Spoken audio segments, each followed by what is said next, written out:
Короче, ребята, 35 yaşmaça eşitdiyim en idealini qoşquna aytbaramazlar azı.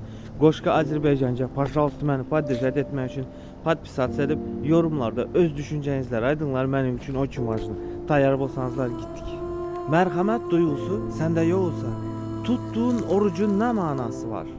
Sofranda yoksula yerin yoksa bir ay aç kalmanın ne manası var?